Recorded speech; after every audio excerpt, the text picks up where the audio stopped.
Quero convidar todos para abrir a sua Bíblia na segunda carta do apóstolo Pedro,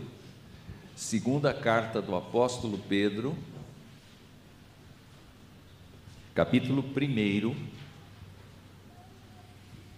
e com este culto nós damos início à exposição desta carta de 2 Pedro até o final dela.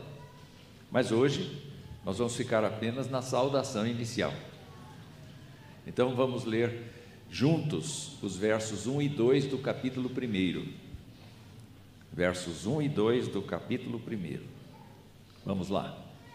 Simão Pedro, servo e apóstolo de Jesus Cristo, aos que conosco obtiveram fé igualmente preciosa na justiça do nosso Deus e Salvador Jesus Cristo, que a graça e a paz lhes sejam multiplicadas no pleno conhecimento de Deus e de Jesus nosso Senhor.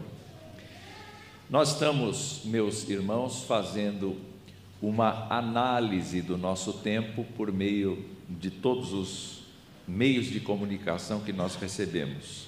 Nós estamos sendo bombardeados com notícias de todos os lados, especialmente nesse tempo de sucessão política no nosso país. É importante que a gente se prepare para este ato, e a igreja está fazendo a sua parte no sentido de convocar os crentes para orar por este tempo que nós estamos vivendo. Nós só temos que lembrar que nenhuma das pessoas que se candidata ao poder público é perfeita. Todos são pecadores e todos precisam da graça de Deus para poderem exercer aquele poder que Deus concedeu à humanidade a fim de que ela não viva em caos. E nós somos pessoas que devemos respeitar em primeiro lugar a sabedoria divina para viver nos nossos tempos. O apóstolo Pedro é um homem que está bem velho já, está provavelmente em Roma, está provavelmente preso. Dali a algum tempo ele será martirizado, ele não sabe quanto tempo tem. Ele está sob o governo de Nero, que vai determinar a sua execução. Mas o apóstolo Pedro, olhando para a igreja que ele ajudou a fundar em muitos lugares, é um homem que está preocupado com o seu tempo, é um homem que está preocupado com a visão que tem dos crentes e da igreja. Se num primeiro momento ele escreveu uma carta tratando com os crentes a respeito de consolá-los diante da perseguição, se ele procurou dar para aqueles crentes uma visão de como eles devem proceder no mundo, como eles devem agir como cristãos, diante do próximo, diante das autoridades, diante da própria igreja, nesta segunda carta o seu tom modifica. Há entre os estudiosos uma série de propostas sobre a autoria, se foi Pedro mesmo ou não que escreveu esta carta, porque a linguagem da carta é muito diferente. Entretanto, o que nós temos que nos lembrar é que bons teólogos consideram que esta carta sim procede de Pedro, e mais do que tudo, o seu olhar está posto sobre o falso ensino que se multiplicou dentro da igreja. O falso posicionamento de algumas pessoas que ensinam ou que questionam a vinda do Senhor Jesus Cristo, a volta de Jesus Cristo para a terra, e que não levam em conta um testemunho fiel, diferente do resto da humanidade, mas dizem: não tem problema nenhum você ser crente e você agir como todo mundo age. Você pode ser igual aos outros, fazer tudo que os outros fazem. Então, se os outros xingam, mesmo que você seja crente, xingue também. Se você vê violência nos outros, seja violento também. Não há problema nenhum em você ser crente e ser como todo mundo é. E o apóstolo Pedro está, então, muito preocupado com isto, e ele vai declarar: eu não canso de repetir as mesmas coisas. Em outras palavras, ele quer que as pessoas gravem na sua mente, no seu coração, a ideia de que um crente é uma pessoa nascida de novo e, portanto, ela modificou de rumo, ela está caminhando para a vida com Deus eternamente e não mais para a vida comum que as pessoas sem Deus vivem. Então, ele começa esta segunda carta com uma fórmula clássica de saudação. Como vários outros autores do Novo Testamento fazem, ele faz também. É uma saudação inicial. Mas nesta saudação inicial, eu tenho que resgatar alguns pontos que ele coloca de pronto. Algumas coisas que são fundamentais para a fé cristã. E vamos começar, então, do próprio nome dele. Porque ele se apresenta como Simão Pedro. Na primeira carta, ele só se apresentou como Pedro. Mas esse nome Simão é o nome dele, e Jesus Cristo o chamou de Cefas. Na linguagem aramaica, Cefas quer dizer Pedro. E ele era conhecido na região dele como Pedro também, como rocha. Ou seja, dá para perceber que os rocha têm um temperamento de rocha. E Pedro, então, se apresenta desta maneira, mas ele faz o seguinte, ele diz assim: eu sou servo e apóstolo. Eu sou servo e apóstolo. E com isto, então, ele cria uma identidade para todos nós. Qual é a identidade? Um crente nada mais é do que servo, servo de Jesus Cristo. Uma pessoa que foi comprada por Jesus Cristo, perdoada dos seus pecados, justificada pelo sangue de Jesus Cristo. E agora vive para Jesus Cristo. O servo tem essa conotação de não ter vontade própria. Ele segue a vontade do seu Senhor. Ele obedece à vontade do seu Senhor. Jesus Cristo assumiu esse papel de servo, esse lado de servo, quando disse: eu não vim para fazer a minha vontade, mas a vontade daquele que me enviou. E com isto, então, ele direcionou todos aqueles que confiam nele para a salvação, para colocá-los na condição de pessoas que servem a Deus. Pessoas que só têm este objetivo na vida: servir a Deus. Mesmo que nós tenhamos profissões diferentes, condições diferentes, mesmo que nós tenhamos sejamos homens ou mulheres, portanto diferentes, o objetivo é um só. A nossa vida foi comprada para que nós sirvamos a Deus. Então ele se iguala a todos, mas ele se diferencia de todos no momento em que ele fala que é apóstolo. Porque um apóstolo é uma pessoa que teve um encontro pessoal com Jesus Cristo, portanto é um servo, mas que foi chamada especificamente por Cristo para ser um pregador do Evangelho, um missionário lançando os fundamentos do Evangelho onde não há. E mais do que isto, um apóstolo é basicamente uma coluna da fé do corpo de doutrinas que nós temos. Porque um apóstolo recebe de Deus as revelações e os ensinos necessários para que a nossa fé em Cristo se apoie objetivamente.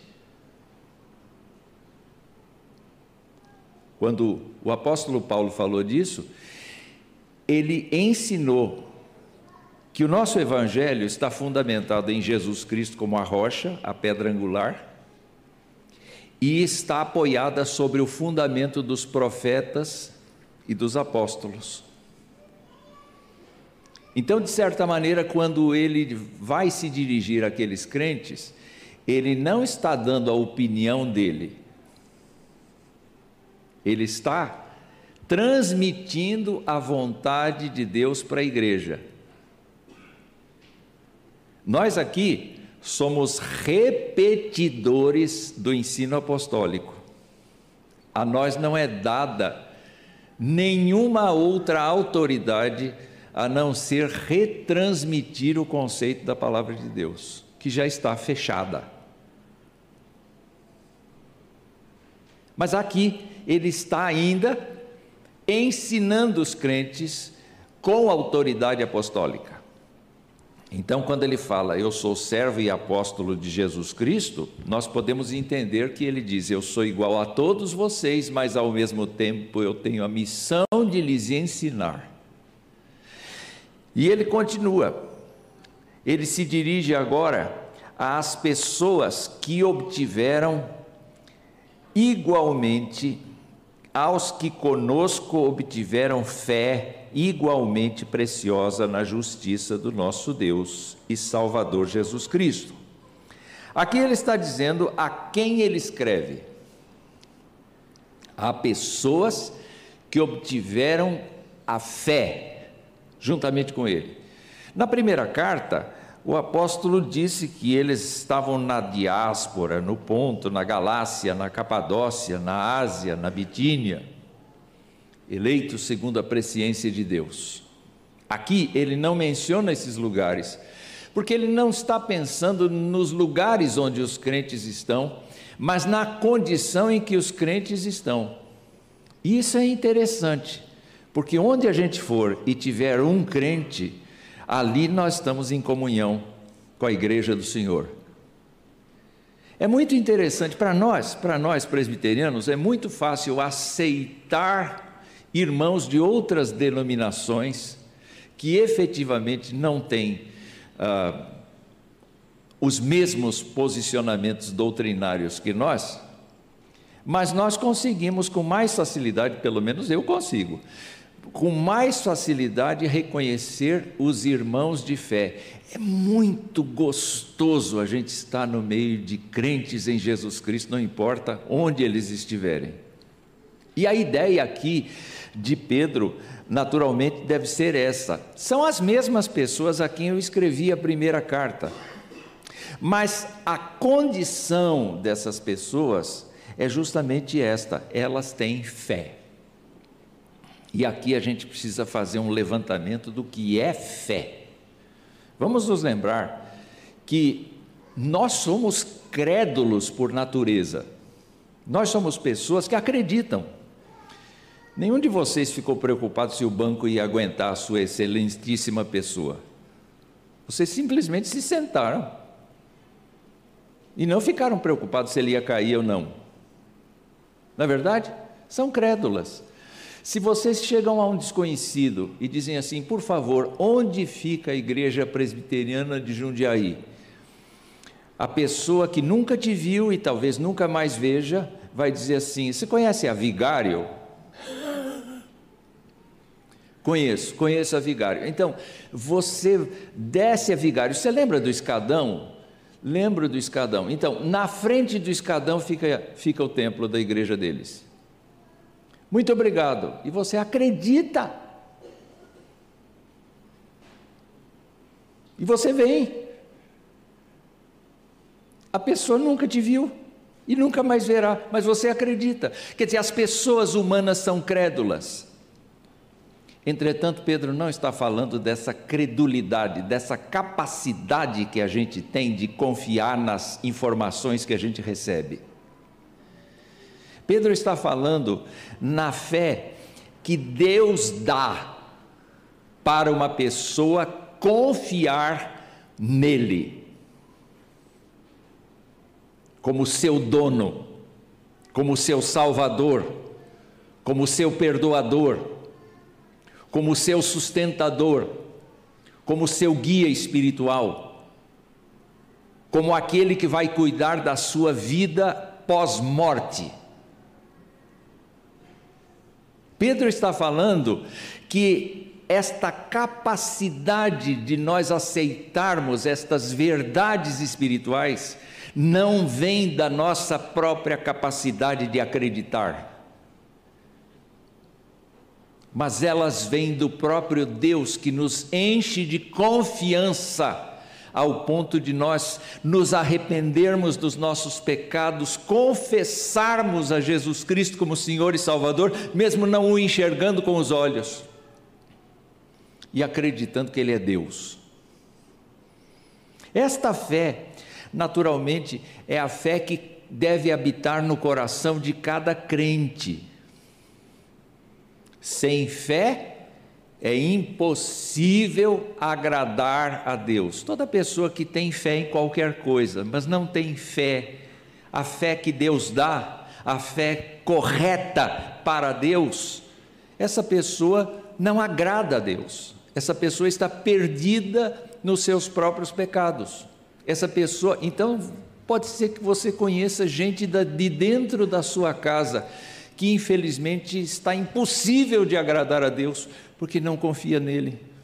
Confia em qualquer coisa, mas não confia nele. Então esta fé é uma fé pessoal, é uma fé distribuída por Deus a todos quantos Deus desejou distribuir, e nós não sabemos quem são.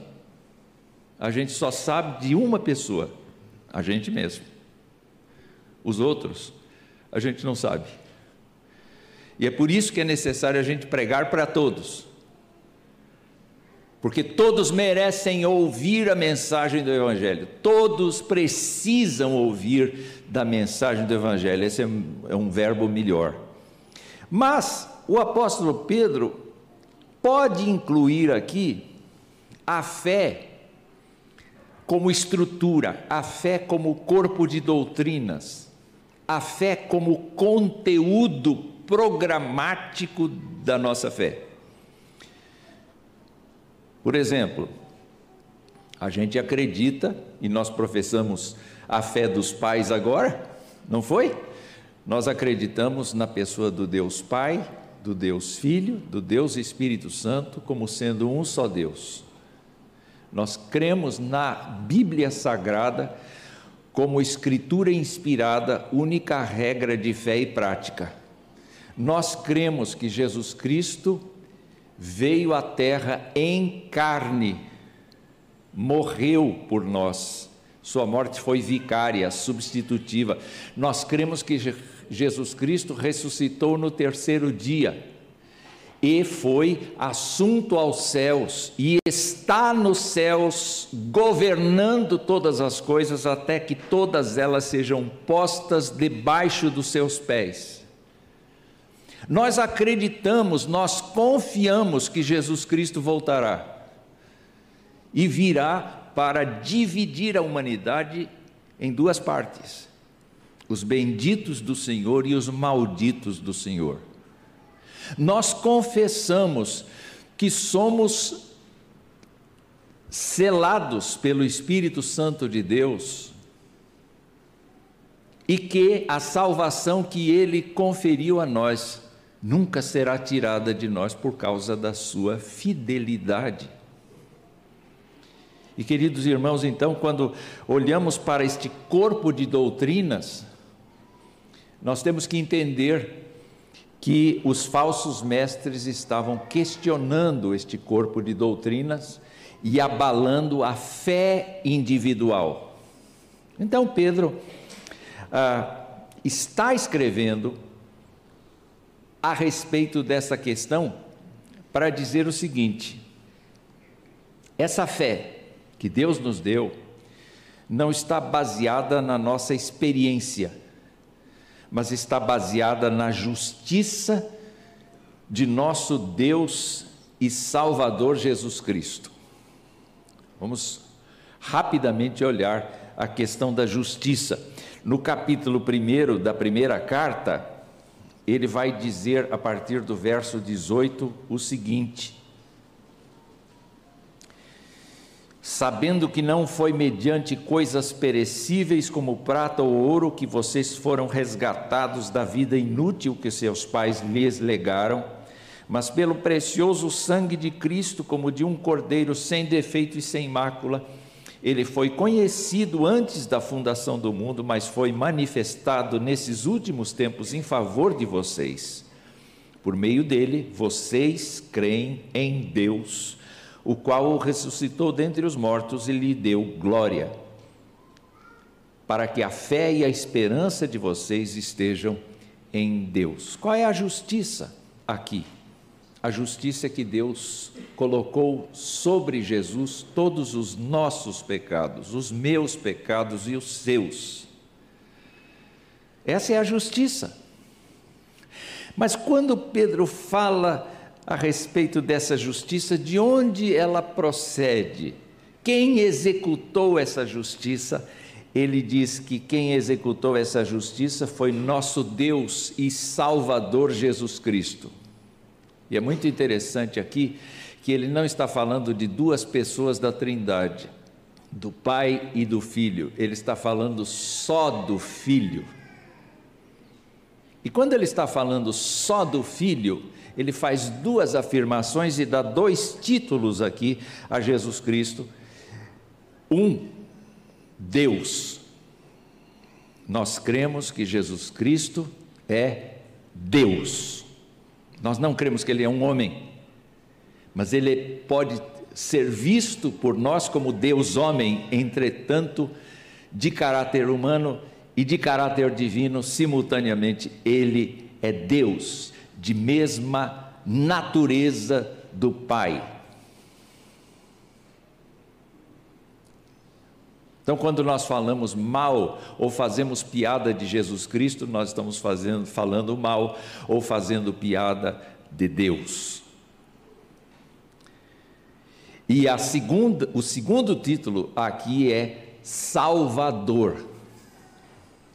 Por que é que Jesus Cristo é Salvador? Porque nós, sem Jesus Cristo, estamos condenados. A humanidade precisa saber disso, ela já está condenada, ela não precisa fazer nada para estar condenada pelo padrão divino, não é pelo padrão humano, porque no padrão humano a gente se justifica, a gente se dá jeitinho, a gente se arruma, a gente se acerta, a gente esquece, a gente remove o passado para não ficar pensando. Mas Deus nunca remove o passado, ainda que Ele jogue os nossos pecados no fundo do mar, como diz o Antigo Testamento, no dia em que nós prestarmos conta, esses pecados voltarão do fundo do mar, e eles passarão pela avaliação. A única coisa que vai nos livrar desses pecados que estão no fundo do mar, é que o Senhor Jesus Cristo é nosso advogado, e isso não vai ser levado em conta. Então a gente está na mão do Senhor, não tem outra escapatória. Por isso que nós somos salvos pelo Senhor. Quando nós confiamos no Senhor, Ele nos salva, não é nós que nos salvamos, Ele nos salva. E meus irmãos, o apóstolo então está dizendo isto, que na justiça do nosso Deus e Salvador Jesus Cristo, Jesus é a nossa justiça e Jesus é o próprio Deus e Salvador fazendo isso por nós. Então, diante desta apresentação que Pedro faz, agora ele começa a saudar os irmãos. E ele diz assim, que a graça e a paz lhes sejam multiplicadas no pleno conhecimento de Deus e de Jesus nosso Senhor. Olha, nós sabemos o que é graça. A graça é que a gente estava perdido e Deus se encantou conosco, nos amou e deu seu Filho para que todo aquele que nele crê não pereça, mas tenha vida eterna. Por que que Deus faz isto? Porque Deus é gracioso, Deus é bondoso, Deus tem um coração majestosamente bondoso. Deus não quer que nenhum se perca. Ele colocou seu Filho para ser propiciação pelos pecados do mundo todo. Entretanto, nenhum de nós o quis. Não há ninguém que o busque. Não há ninguém que o entenda. Não há ninguém que o queira. Então, por causa disto, Deus precisa chamar. Deus precisa convocar pessoas. E se você está aqui e ama a Deus, saiba que Ele fez um milagre na sua vida. Ele lhe deu sua graça. Não é que você é engraçado. Tem gente que é crente que não é nada engraçada, mas está encharcada da graça, porque Deus a perdoa, Deus a ouve, Deus a sustenta, Deus a mantém, Deus a instrui, Deus a fortalece. Então, queridos irmãos, Pedro fala graça para vocês, mas nós já temos a graça. Nós já temos a graça, desde o dia em que Cristo entrou na nossa vida, nós compreendemos a graça dele. Eu não mereço, Senhor, não mereço, mas sou contemplado pelo teu amor. Isso não tem preço, não tem preço. Mas também ele fala da paz, e a paz nada mais é do que esta comunhão deliciosa que um crente pode experimentar com o seu Deus. A comunhão do perdão, a comunhão da instrução, a comunhão do consolo, a comunhão do cuidado, a comunhão da força espiritual, a comunhão do dom espiritual, a comunhão de todas as possibilidades de um crente viver nesta terra para servir o Senhor. No que faz, no que pensa, no que fala, no que vive, enfim. E o apóstolo está dizendo que a graça e a paz lhes sejam multiplicadas. Se você não tem nenhuma graça, nenhuma paz, é só fazer uma conta matemática. Multiplica 0 por 10, quanto dá? 0. Mas se você tem a graça do Senhor e a paz do Senhor, quer dizer, você tem o favor de Deus e você tem a comunhão de Deus com você, Pedro está dizendo que isso se multiplique, que isso se multiplique. E o que ele quer dizer com isso? Ele quer dizer que essa multiplicação vai se dar no conhecimento que você tem agora das duas pessoas, de Deus o Pai e de Jesus Cristo nosso Senhor. Ele não está dizendo para você cresça no conhecimento teológico. Isso é uma obrigação. Todo crente é um teólogo, porque ele estuda a Deus, ele pesquisa o Senhor, ele vive na busca do Senhor. Mas, queridos irmãos, quando nós olhamos para a intenção de Pedro, é que parece que um crente tem que fazer 2 exercícios. Um deles é o culto racional, no sentido de entender, no sentido de conhecer, de se aprofundar nas Escrituras, E o segundo exercício, semelhante a esse, é vivenciar estes conhecimentos. Conta-se que uma vez alguém pegou a Bíblia de Dwight Moody e observou que na partezinha branca que fica do lado, geralmente há Bíblias que tem mais parte branca do que esta daqui, estava cheio de anotações, não apenas de referências cruzadas, como a gente faz, naquele lugar também diz a mesma coisa, então ele anotava isso, mas tinha uma expressão que era sempre a mesma, e a pessoa ficou intrigada, e disse: Pastor Moody, por que o senhor escreve aqui na sua Bíblia, dá certo?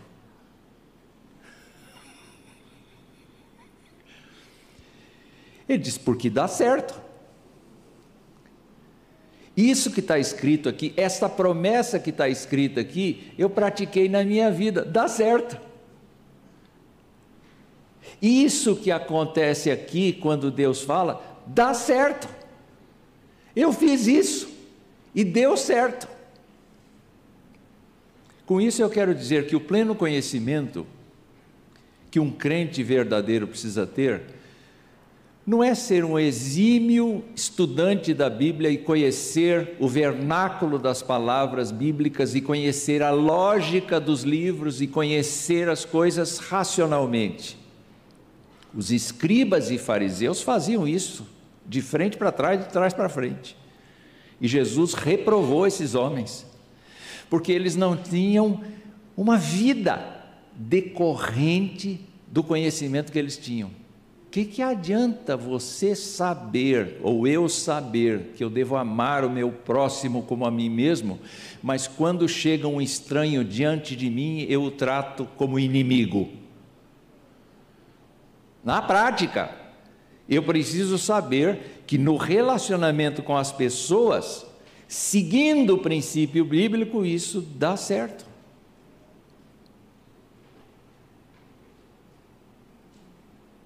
Dessa maneira, meus irmãos, o apóstolo Pedro diz assim: eu queria, então, que vocês crentes em Jesus Cristo, que são comigo servos, que tiveram a mesma fé que eu tive, não há privilégio algum de eu ser crente, eu não sou mais crente que vocês, vocês não são mais crentes do que eu. Eu quero que vocês caminhem comigo no decorrer desta carta, mas que sem dúvida, neste comecinho da carta, a graça e a paz do Senhor sejam multiplicadas pelo conhecimento maior, mais amplo, mais vivencial de Deus, o nosso Criador e Salvador, e de Jesus Cristo, nosso Senhor, que tem voz sobre nós, que nos comanda, que é nosso cabeça. Que Deus nos abençoe. Que nós possamos, queridos irmãos, realmente, que nós possamos ter dentro de nós o propósito não apenas de saber que Deus nos agraciou com a salvação, mas que Deus quer que nós sejamos mais experientes a cada dia. Uma vida de maior aplicação do Evangelho.